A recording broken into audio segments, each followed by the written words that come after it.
Allah Kur'an-ı Kerim'de bu nidaga, bu feryatga cevap vergan.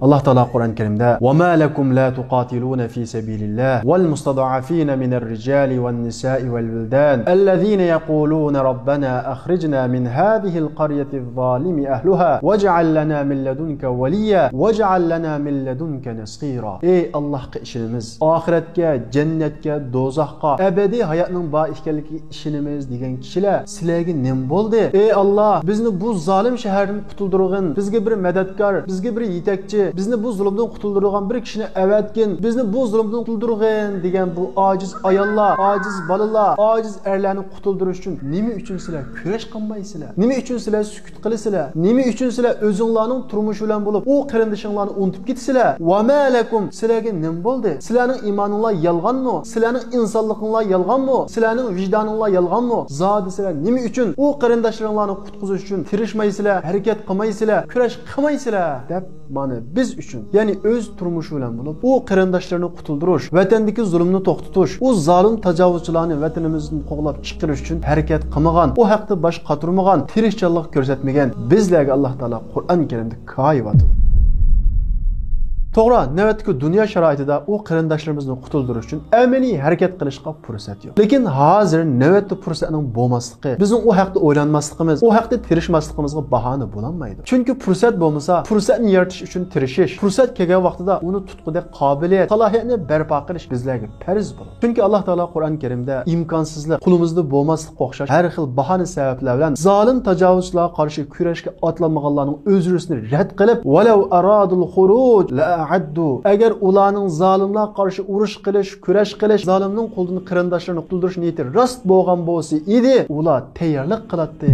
Ya'ni Alloh taolo bu oyat orqali biz Uyg'ur musulmonlarga, ey Uyg'ur musulmonlari, agar sizlarning bu zolim tajovuzchilarni yurtimizdan qo'g'lab chiqaramiz, bizga mustaqillik kerak degan bu gapinglar rost bo'laman bo'lsa, unda dunyoning rohat farog'at bilan bo'lib, o'zinglarning bir kishilik turmushi bilan qanoat qilib, shuningga rozi bo'lib, unda yashamaytinglar. Uning qarshi iymoniy jihati tayyorlik qilatinglar. Ya'ni atdiganda issiq yotganni tashlab Allohga 2 rakat namoz o'qiydigan bunda holatni shakllantiradinglar. Ya'ni shundaqlar u gapinglar rost bo'lgan bo'lsa, iymoniy darslarni anglash orqali jihad ishqi, kurash ishqini o'zingizlarda yetildirgan bo'ladinglar. Shahidlik, kurash qilish, jihad degan bu so'zlardan qochqanliginglar sizlarning aslo va aslo kurashga tayyorlik qilganliklarini bildirmaydi. Kunda 1 soat bo'lsin vaqt ajratib, chiniqish orqali u gapinglar qarta jismoniy jihatda tayyorlik qilgan bo'ladinglar. Sizlar ana shundaq cho'ng gaplarni qilib turib, atdiganda bandot namozni jamoat bilan o'qiy olmay, oyga chiqmas, g'ayvat so'rovlarini tashlayolmay, ideya jihatda o'zinglarni tayyorlamay, jismoniy jihatda uni hech qanday tayyorlik qilmay, u zolimlarga qarshi kurash qilaman degan bu gapinglar yolg'on. Agar rost bo'lgan bo'lsa-da, la'addu lahu udda, uning qarta yuqori degandek iymoniy, ruhiy, yiddiviy va jismoniy jihatda tayyorlik qilgan bo'ladinglar. Hamda hammamiz o'zimizning ahvoliga bir qarab boqaylik. U noli faryod chekkan qarindoshlarimni qutuldirman degan gapimizni qanchalik rasul ekanmiz. Uning qarta o'zimizni qanchalik yetildirdik, qanchalik tayyorlik qildik. Nurg'ulg'an oilalar taxi oila jidildan chiqib qolmayapti. Nurg'ulg'an tijoratchilar taxi o'zining tijoratidan boshqa bu vatan uchun nima ish qilamiz? U vatan uchun kerakli bo'lgan avlodlarni qanday tarbiyalaymiz? Uningga nima ketadi? O'zimizni qanday tarbiyalaymiz? Bu haqda o'ylab boqqanlar nihoyat az. Shu esimizda bo'lishi kerakki, biz Uyg'ur muhojirlari bu chet elga chiqib, yot millatlarga o'xshash yerlashib, mush yerda yashashni o'ylasak, biz Allohning nusratiga emas, Allohning azobiga duchor bo'lamiz. U vatandan kelayotgan nola faryodlar oz qilish emas, kundan kunga ko'paydi. Chunki biz Alloh taolo degandek ularni qutqizishga harakat qilmadik. Ularni qutqizish uchun bosh qotirmadik. Shunga Allohning azobiga duchor bo'lmaylik deydi ekanmiz. Tijoratchilar o'zining tijorat qilishdan bo'lgan maqsadini, oxirgi nishonini u vatanni qutqizishga qaratish kerak. O'quvchilar o'zining o'qishdan bo'lgan maqsadini vatanni qutqizishga qaratish kerak. Amaliy harakat qilayotganlar va shuningga tirishayotganlar u harakat qilish, u tayyorlik qilishdan bo'lgan maqsadini vatanni qutqizishga qaratish kerak. Olim yozuvchilar va ziyolilar muhojiratga Uyg'ur xalqini, bo'libmi yoshlarni u vatanimizda bo'layotgan zulm qarshi harakat qilishga,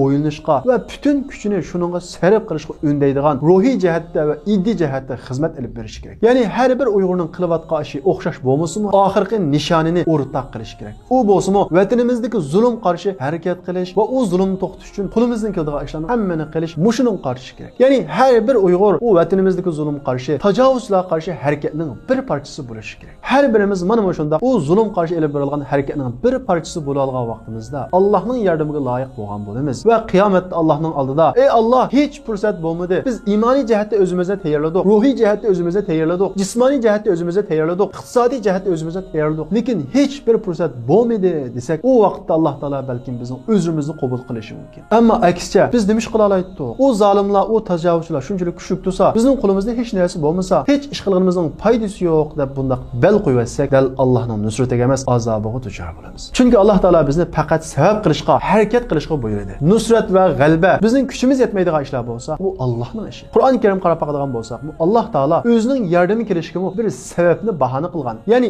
ey bandam, sen sabab qil, sen qo'lingdan keladigan ishni qil. Uningdan keyingi sening qo'lingdan kelmaydigan ish mening ishim deganga ishorat qilgan. Masalan, Alloh taolo Maryam alayhissalomning qissida bir tug'utliq Maryam alayhissalomni rizq tilagan vaqtida sen xurma darxini eg'it, uningdan xurmalar tushdi dedi. Xurma darxini bir tug'utliq ayol emas, har kishidan 3-4 bir yer kasimi eg'itanmaydi, uning xurmasini tushirmaydi. Chunki xurma sapoqlarida nihoyat mustahkam. Mana mushundaq turib Alloh taolaning bir tug'utliq ayolni xurmani eg'itqin, undan keyin men sana rizq beraman, ya'ni xurmani tushib beraman deyishi, sen qo'lingdan keladigan ishlarni qil. Gerçi o xurma medilimisimu, ya'ni sen gerçi o zalimlarni tarbiyatanmisanmi, sen tarbiyatishga tirish, harakat qil. Xurmani tushirish menga xos, ya'ni o zalimlarni yiqitish mening ishim, faqat sen harakat qil. Qo'lingdan kelgan ishni qil deganga ishorat qilish uchun Alloh taolo Maryam alayhissalomning bu qissasini Qur'on Karimda bizning ibrat olishimiz uchun, bizning dars olishimiz uchun, bizning bel qo'yatmasligimiz uchun, bizning umidsizlikka tushmaslik uchun bizlarga bayon qildi. Shuning uchun har bir Uyg'ur qo'ldan nima ish kelsa, uni qilish kerak va shundaqla u ishini u zulm qarshi harakat qilishga